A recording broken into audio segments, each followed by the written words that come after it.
주님 앞에 나왔습니다. 지친 마음 안고서 말씀 앞에 섰습니다. 치유하시는 하나님, 오늘 우리 찾아오사 메마른 내 영혼에 생명의 새 흐르게 하소서.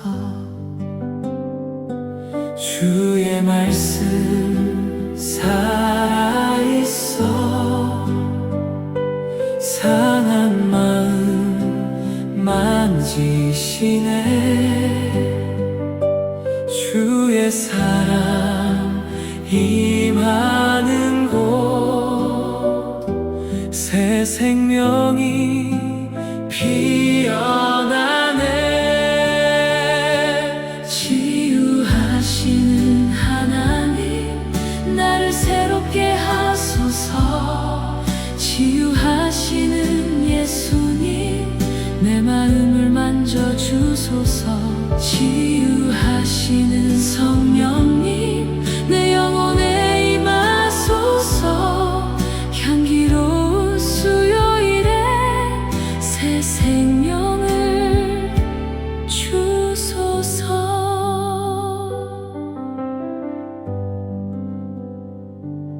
오랜 상처 아시는 주, 숨은 눈물 보시는 주, 무거웠던 내 마음도 주님 앞에 내려놓네. 십자가의 그 사랑이 내 모든 것 회복하네. 오늘 다시 믿음으로 주님만을 바라봅니다. 말씀으로 살리시고 말씀으로 고치시며 말씀으로 일으키시는 나의 주님, 말씀으로 새롭게 하소서. 치유하시는 하나님, 나를 새롭게 하소서. 치유하시는 예수님, 내 삶을 회복하소서. 치유하시는 성령님, 내 안에 충만하소서. 향기로운 수요일마다 주의 말씀 따라 살리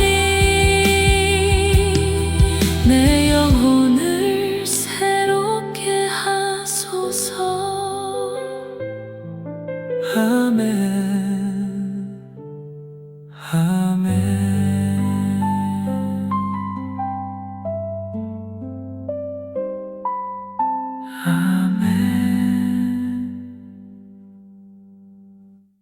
하나님이 예수님에게 성령과 능력을 부으신 후에 어떤 사역을 하셨습니까?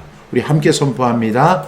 사도행전 10장 38절 말씀, 하나님이 나사렛 예수에게 성령과 능력을 기름 붓듯 하셨음에 그가 두루 다니시며 선한 일을 행하시고 마귀에게 눌린 모든 사람을 고치셨으니 이는 하나님이 함께 하셨음이라.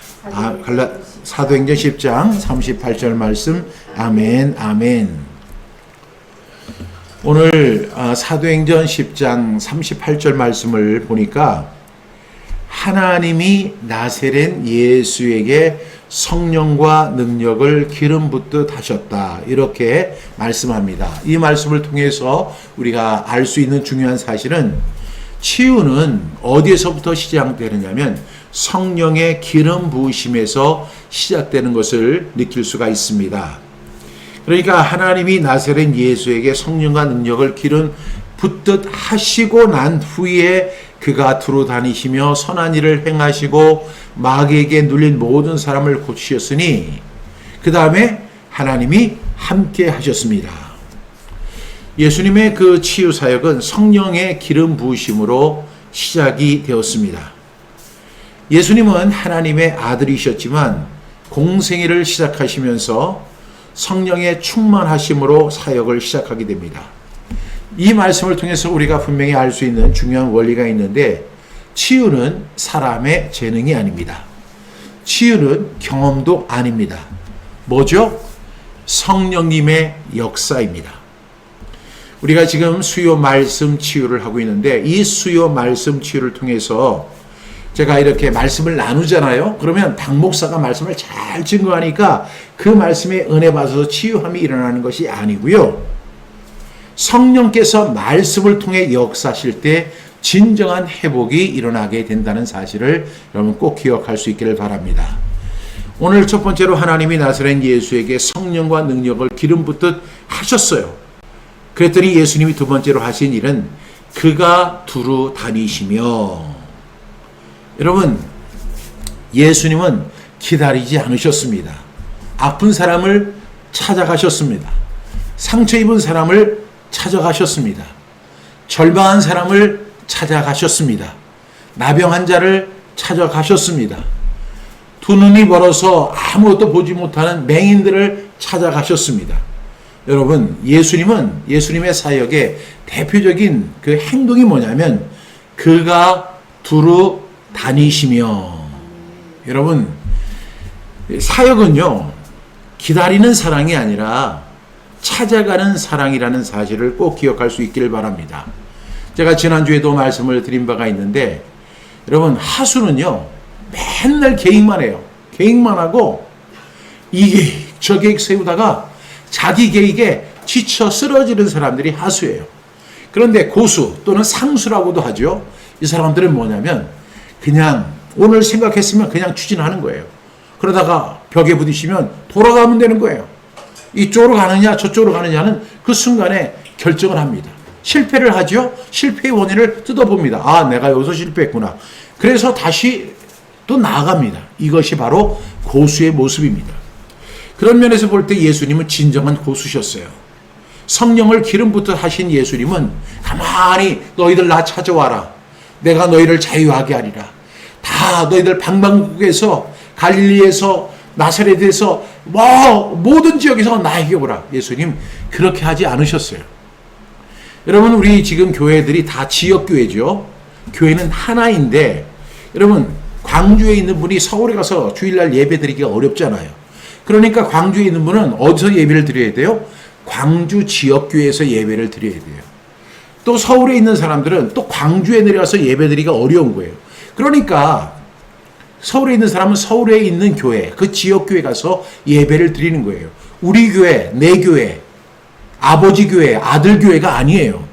많은 사람들이 내가 아버지니까 아들에게 이렇게 그 교회를 갖다가 물려주고 뭐 이런 거 하는데, 그거는 자기 교회니까 그렇게 하는 거고, 우리 교회는 하나예요. 유니버설 처치. 우리 사도신경으로 말하면 거룩한 공회라고 하는 것이 영어로는 뭐예요? 홀리 캐토릭 처치예요. 홀리 캐토릭 처치인데, 이 공회는 뭐냐면 한 교회라는 거예요. 한 교회. 유니버설 처치, 우주적인 한 교회예요. 예수님이 목포에도 교회를 세우시고 강주에도 교회를 세우시고 대구에도 교회를 세우시는 게 아니라 교회를 한 개를 세우신 거예요. 그런데 너무 우리가 지역교회에 이렇게 매몰되다 보니까 우리 교회만 최고고, 우리 교회만 부흥하고, 우리 교회를 다른 교회와 비교하고, 우리 목사님만 최고의 목사님이라고 생각하는데, 여러분 그런 것이 어디 있어요? 그런데 예수님의 사역을 보면 그런 거와는 전혀 상관이 없어요. 아픈 사람을 찾아가시고, 상처 입은 사람을 찾아가시고, 눈먼 자를 찾아가시고, 나병한 자를 찾아가시는 거예요. 여러분 이와 마찬가지로 성령님은 오늘도 우리의 삶 속에 찾아오시는 거예요. 무엇을 통해서 찾아오시느냐? 말씀을 통해서 찾아오시는 성령님을 여러분 꼭 기억할 수 있기를 바랍니다. 그래서 교회뿐 아니라 가정으로, 직장으로, 상처의 자리로 찾아오시는 주님, 그가 두루 다니시며, 세 번째로 주님이 하신 이것은 선한 일을 행하셨다는 거예요. 예수님의 모든 치유 사역을 한마디로 정리하면 선한 일이라고 정의할 수 있어요. 하나님의 이 선한 일이라고 하니까 사람들이 내가 어떤 착한 일을 하니까 이것이 선한 일이야. 우리는 그가 만드신 바라 그리스도 예수 안에서 선한 일을 위하여 지으심을 받은 자니 하니까 그 선한 일이 내가 어떤 착한 일을 그리고 뭐 남을 돕는 일을 이것을 착한 일, 선한 일로 이해하는 사람들이 있어요. 근데 우리는 그가 만드신 바라 그리스도 예수 안에서 선한 일을 위하여 지으심을 받았다. 이 선한 일이라고 하는 것은 무엇이냐면 하나님의 선하심을 나타내는 일입니다. 내가 선한 일을 하는 것이 목적이 아니라 하나님을 믿는, 우리는 하나님의 백성이고 하나님의 자녀이기 때문에 너희는 세상의 소금이니 너희는 세상의 빛이니 이렇게 말씀하셨잖아요. 그래서 이같이 너희 빛을 사람 앞에 비추게 하여 너희의 착한 행실을 보고 하늘에 계신 너희 아버지께 영광을 돌리게 하는 것. 다시 말하면 하나님의 선하심을 나타나는 일이에요. 그러니까 오늘 예수님이 선한 일을 행하셨다.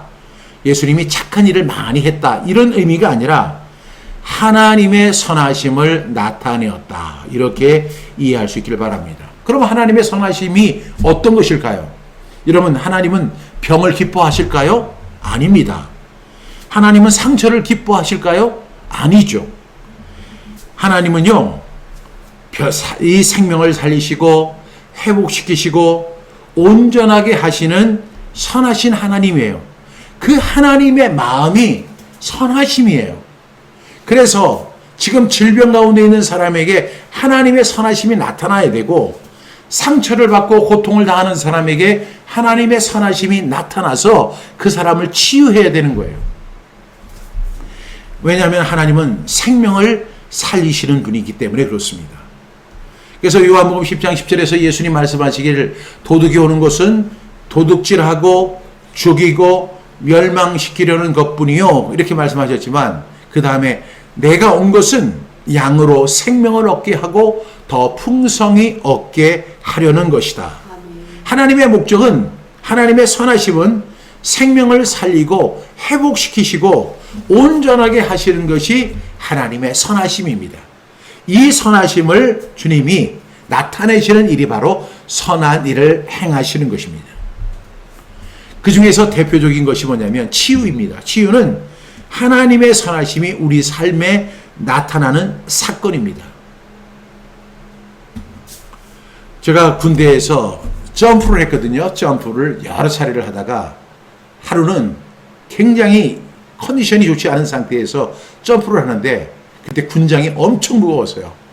근데 제가 이렇게 오른발 착지를 하는데 그날따라 왼발 착지를 하면서 발이요 이렇게 돌아가더라고요. 그때 그 고통은 이루 말할 수가 없어요. 너무 고통스러운 나머지 그대로 쓰러져 버리고 혼절해 버렸어요. 그래서 이제 국군 통합병원으로 이렇게 실려갔는데 다리가 뒤틀려 버린 거예요. 큰일 났죠. 그래서 제가 하나님 앞에 하나님 어떻게 나에게 이런 일이 생길 수 있습니까? 그런데 제가 이제 그때 갔던 데가 이제 마산통합병원이었는데 마산통합병원으로 실려갔는데 마산통합병원은 이 정형외과 전문이 아니고 신경외과 전문이 아니라 결핵 전문 병원이었어요. 그래서 저는 특실로 이렇게 들어가서 거기에서 의사를 만나게 됐는데 그 의사가 저에게 이런 이야기를 하더라고요. 그때 제가 상병이었는데 박상병은 정말 미안한 이야기인데 부모님이 어디 계시냐는 거예요. 그 부모님이 충청북도에 계십니다. 이렇게 얘기를 했더니 부모님한테 연락할 수 있는 방법이 뭐가 있느냐 이렇게 이야기를 하더라고요. 그 순간에 제가 이게 별로 안 좋은 일이구나 이런 생각이 들었죠. 그랬는데 그 군의관이 저에게 이야기하기를 내가 이렇게 볼 때는 어쩌면 다리를 절단해야 될 수도 있고 어쩌면 평생을 다리를 절면서 살 수 있다는 거예요. 그래서 이것에 동의를 해야 되는데 동의를 부모님이 하셔야 된다는 거죠. 근데 우리 집이 너무 가난해서 우리 집에는 전화가 없었어요. 그래서 전보를 보냅니다. 전보를. 당신의 아들이 지금 그 군 훈련 중에 다리가 뒤틀어져서 수술을 받아야 합니다.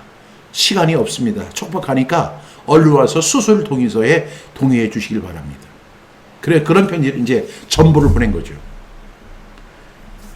근데 참 희한한 것은 저희 아버지가 올 줄 알았는데 저희 어머니가 오신 거예요. 저희 어머니는 그렇게 우시는 거예요. 울기만 하시는 거예요. 군의관이 무슨 얘기를 하는데도 울기만 하고 계시더라고요. 그랬더니 결국에는 이제 수술 동의를 했는데, 제가 이렇게 이제 그 군의관이 저희 어머니한테 하는 이야기가 있어요. 정말 죄송한데 저희의 기술로는 저희가 최선을 다해 보겠습니다. 그러나 아무래도 평생 다리를 절 수 있습니다. 이렇게 이야기를 하더라고요. 그 이야기가 들려오는 거예요. 그때 제가 하나님 앞에 간절히 기도했죠. 하나님, 저 좀 살려주세요. 불행하게도 저희 어머니도 그 신경통으로 다리를 절고 계셨거든요. 어머니가 다리를 저는데 아들이 또 사고로 인해서 다리를 전다면, 이거는 저희 어머니가 그 다리를 저는 것도 고통스러운 일이고 아픈 일인데, 저까지 다리를 전다면 얼마나 이게 고통스러운 일이에요. 처음에는 기도도 안 나오더라고요. 제가 할 수 있는 생각은 그거예요. 어떻게든지 내가 그냥 죽어버려야 되겠다. 죽어버려야 되겠다. 죽는 게 낫지 평생을 절름발이로 어떻게 살아가. 저희 아버지가 그 은성교회에서 사역을 하실 때 거기에 이철 씨라고 하는 분이 계셨는데, 그분이 다리를 저는 분이었거든요. 이발소를 하시는데 평생을 놀림을 받고 그렇게 살던 분이에요. 그러한 삶을 내가 살아야 한다는 것이 너무 가슴 아프고 힘들어서 차라리 죽었으면 좋겠다. 그렇게 제가 생각을 했어요. 그때 하나님께서 주셨던 말씀이 있어요. 이사야 41장 10절 말씀. 시작. 두려워 말라, 내가 너와 함께하니라. 놀라지 말라, 나는 네 하나님이 됨이라. 내가 너를 굳세게 하리라. 참으로 너를 도와주리라. 참으로 나의 의로운 오른손으로 너를 붙들리라. 이게 내일 아침 9시에 수술이에요. 근데 수술을 할 수가 없게 돼 있어요. 왜냐하면 다리가 너무 퉁퉁 부어가지고 이 부기가 어느 정도 가라앉은 다음에 수술을 하겠다는 거예요. 계속 옆에서는 주사기를 넣어서 그 물과 피를 빼기만 하고 있어요. 그런데 부기가 가라앉지 않는 거예요. 그 상태에서 수술을 할 수가 없대요. 그래서 부기가 가라앉은 후에 수술을 하기로 했어요. 근데 그 시간이 어떤 시간이었는지 아세요? 여러분, 하나님이 나를 치유하시는 시간이었어요. 제가 이제 수술을 받긴 했는데, 여러분, 하나님이 그때 저에게 손을 잡아주시는 거예요. 두려워 말라, 내가 너와 함께함이라. 놀라지 말라, 나는 네 하나님이 됨이라. 내가 너를 굳세게 하리라. 참으로 너를 도와주리라. 참으로 나의 의로운 오른손으로 너를 붙들리라. 그리고 또 하나 주셨던 말씀이 뭐냐면, 내가 너를 예수 그리스도를 증거하는 사역자로 삼을 거야. 이렇게 말씀 주시는 거예요. 담대한 마음이 생기더라고요. 며칠 전만 해도 내가 차라리 죽었으면 좋겠다. 그냥 어떻게 하면 죽지? 이 생각만 하고 있었는데, 그 말씀이 제 속에 들어오니까 하나님의 선하심이 내 인생에 개입하기 시작하니까 그 생각, 그 부정적인 생각이 다 사라지고, 내 몸은 아직 아파요. 수술을 받아야 돼요. 그런데 하나님은 내 마음속에 이미 확신을 주시더라고요. 이것이 바로 하나님의 선하심입니다. 내가 그때 하나님을 믿지 않았다면 나는 어떻게 됐을까? 지금도 생각하면 너무 캄캄해요. 하나님을 믿었기 때문에 하나님이 나에게 말씀을 주셨고, 말씀을 통해서 나에게 찾아오시고 내 손을 잡아주셨어요. 그리고 그 3일 후에 수술을 받는데 의사가 이렇게 고백을 하는 거예요. 모든 것이 거의 정상입니다. 연골만 제거를 하면, 이 부서진 연골만 제거하면 이제 간단하게 회복이 될 수 있습니다.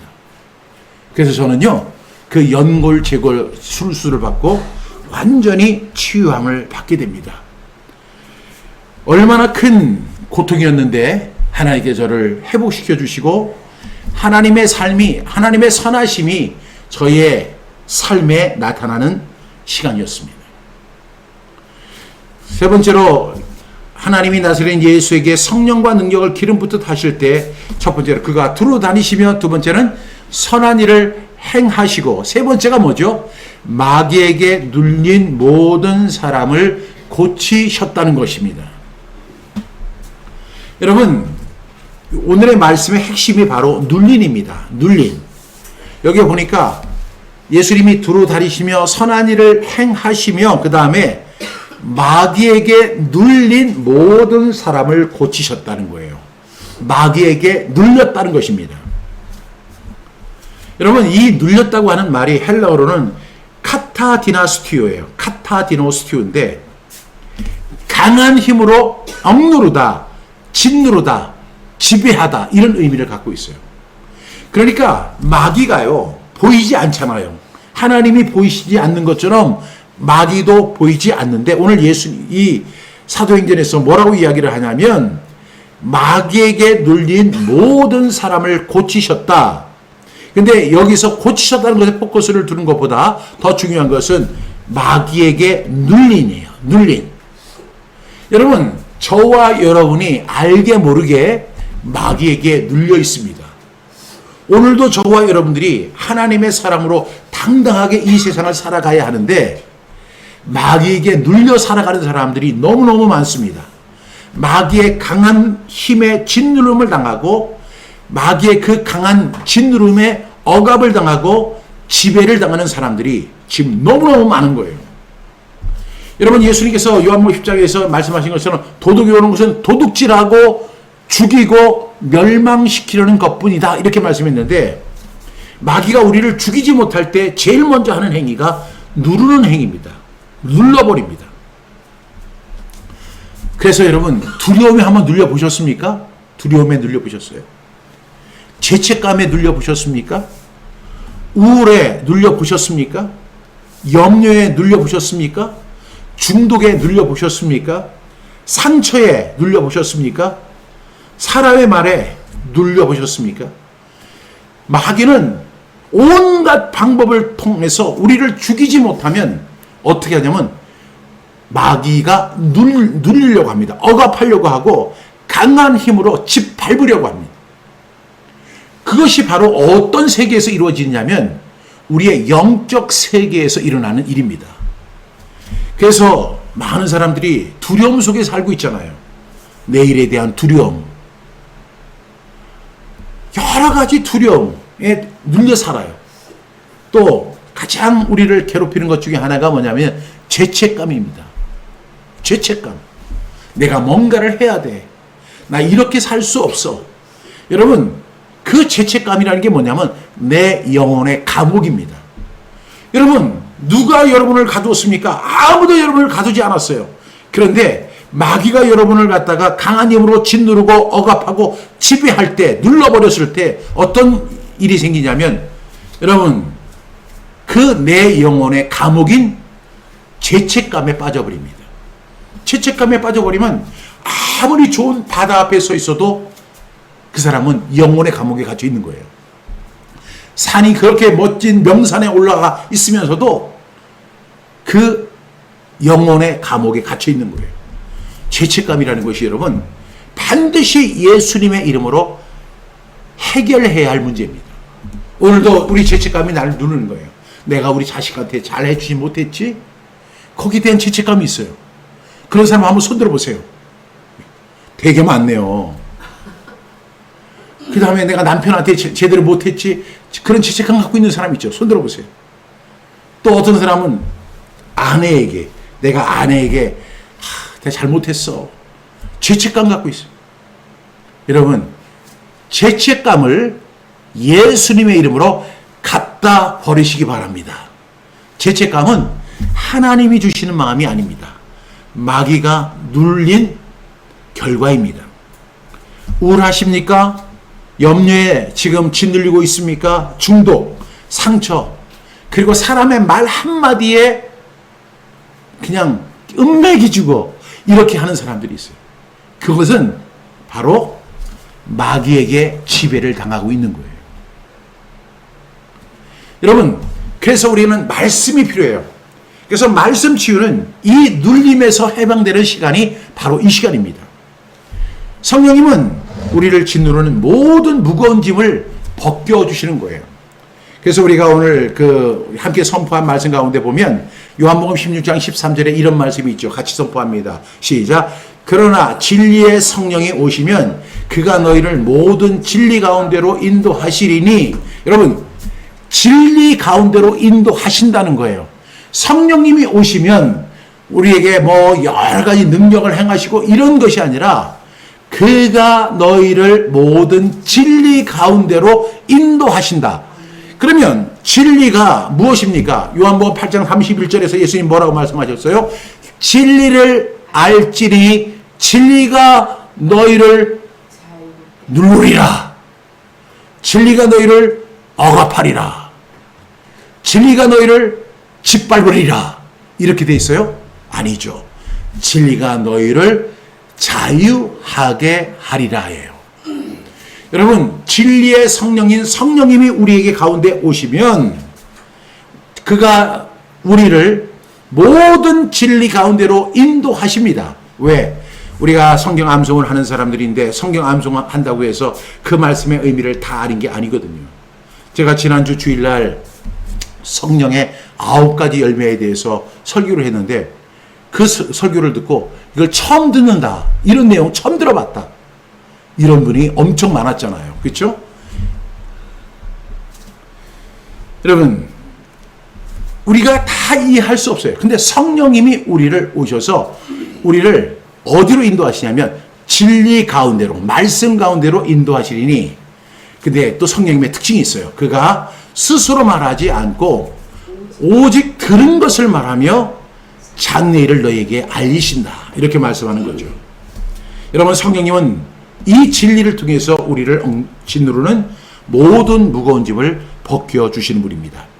그래서 오늘 그 다음에 주신 말씀이 네 번째로 이는 하나님이 모든 사람을 고치셨으니. 여러분, 여기서 보니까 저는 참 이 말씀을 이렇게 묵상하면서 은혜가 됐던 게 여기서 이렇게 나오잖아요. 마귀에게 눌린 몇 사람을 고치셨으니가 아니에요. 가만히 보세요. 뭐가 돼 있어요? 모든 사람을 고치셨으니. 예수님은 차별하지 않으셨어요. 누구든지 주님께 나오기만 하면 품으시고 만지시고 회복시켜 주십니다. 이것이 주님의 내용입니다. 오늘도 마찬가지예요. 나이가 많아도, 믿음이 약해도, 상처가 깊어도, 우리 마음이 연약해도, 가난해도 주님 앞에 나오면 주님께서 우리를 만지시고 품으시고 치유하시는 그 은혜를, 그 회복의 은혜를 경험할 수 있게 될 줄로 믿습니다. 왜 그랬을까요?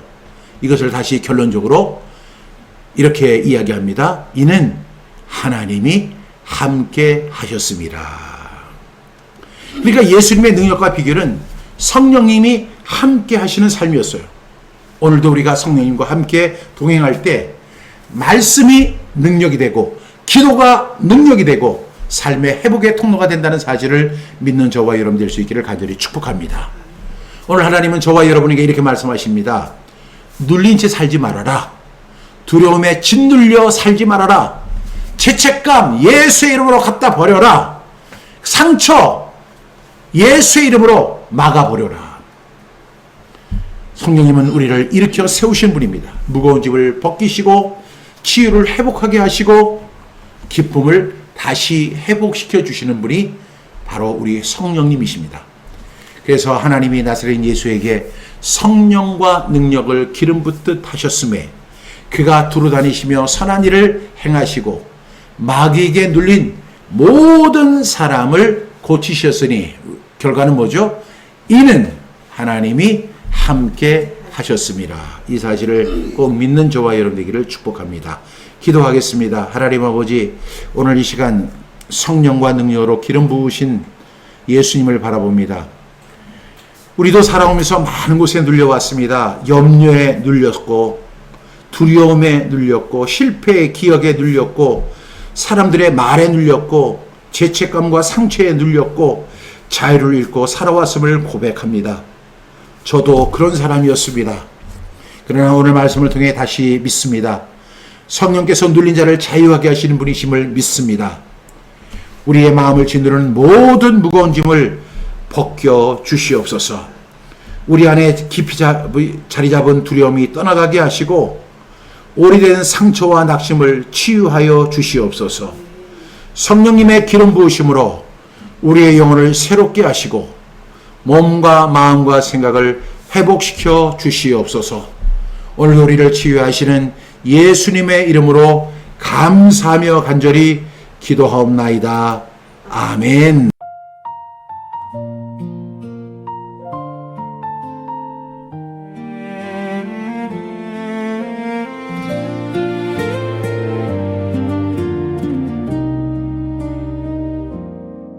더 가지려는 작은 욕심이 어느새 나를 끌고 가네. 내 안에 정말 작은 욕심이 눈을 가리고 길을 잃게 하네. 욕심은 다툼을 불러오고 죄를 품어 죽음에 이르나 주만 의지하는 낮은 마음엔 하늘의 풍족함이 흐르네. 감추어둔 욕망까지 주의 빛에 비춰 주소서. 내 손에 쥔 모든 것보다 주님을 더 사랑하게. 주님이면 충분합니다. 주님이면 충분합니다. 더 움켜질수록 메말라가는 나 주의 은혜로 채워주소서. 유혹의 욕심 벗어버리고 성령을 따라 걸어가리. 정욕과 탐심 십자가에 못 박고 주님이면 충분합니다. 구하려는 마음에 사로잡혀 시험과 올무에 빠지지 않게 썩어져 가는 옛사람의 길 다시는 따라가지 않으리. 세상이 더 가지라 말하여도 내 영혼은 주를 바라보며 육체의 욕심 이루지 않고 성령의 음성 따라가리. 눈앞에 반짝임보다 영원한 것을 보게 하소서. 나의 뜻과 욕심 내려놓고 주의 마음 품게 하소서. 주님이면 충분합니다.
십자가